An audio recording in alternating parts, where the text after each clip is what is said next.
people that are stupid strong, and they don't even look that big. Yeah, definitely. But it's odd. Strength is an odd thing, man. Like, there's one thing that's weird is wrestler strength. Some of the strongest fucking human beings that I've ever met were wrestlers. There's this dude, Eric, I forget his last name, but we used to do drills together, and he wasn't much bigger than me, man. He was, I'm 200 pounds now.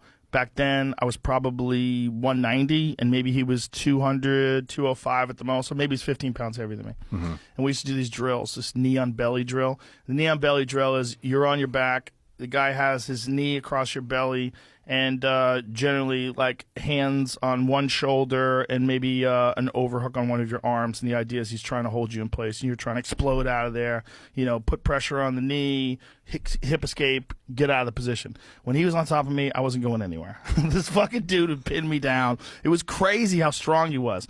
But then when we reverse it and I was on top of him, I would just go flying. Yeah. He was so fucking strong that like he would get his hands on you and he'd buck, and you would just literally be lifted into the sky. I couldn't hold him down.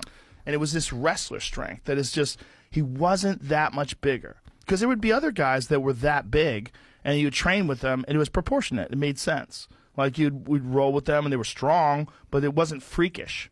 And then wrestler strength is like a different kind of strength. They're so used to manipulating bodies, and they're so used to just being able to push things. They're always just pushing and pulling and pushing and pulling, and they just have this fucking preposterous tendon strength.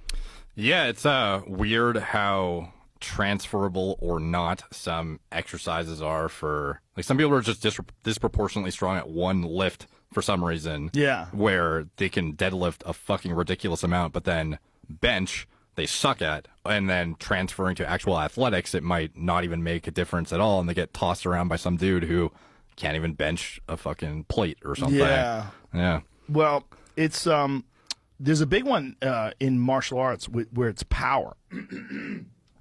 Power for striking is the strangest thing, because you really can't. You can get people to hit a little harder. Mm-hmm. Like there's things you can do, like cable drills.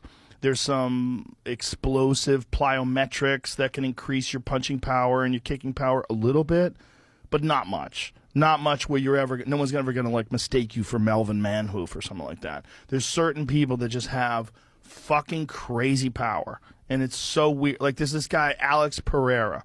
He fights in the UFC now, but he's the only guy that knocked out Stylebender. He knocked out Stylebender in a kickboxing bout, and then he finally made his UFC debut, and I was so excited about this. I'm like, because this guy has this fucking freakish, disproportionate power where it doesn't make any sense. Like, you look at him, you're like, oh, what are you made out of? Yeah. Like, you're built different. Yeah. He hits people and just sends them flying. Like, everybody goes unconscious. It's so crazy. And he hit this guy, like there's him right there, and look at him, slides out of the way, like he knows the guy's gonna fall. Everybody falls with him, but he knocked this guy out. Like, look at this. This is a good punch, but it's just the reaction that people have to his strikes is just different. Yeah, everybody goes unconscious. Is he middleweight? He's a middleweight, 185 pounds. Yeah, pull up his last KO. Because it was fucking crazy. The guy desperately tried to get a hold of him and hold him down. Oh, it was just us talking about him, because I'm just talking about how ridiculous he is. It's literally like the dude's made out of wood or something. Yeah. Like,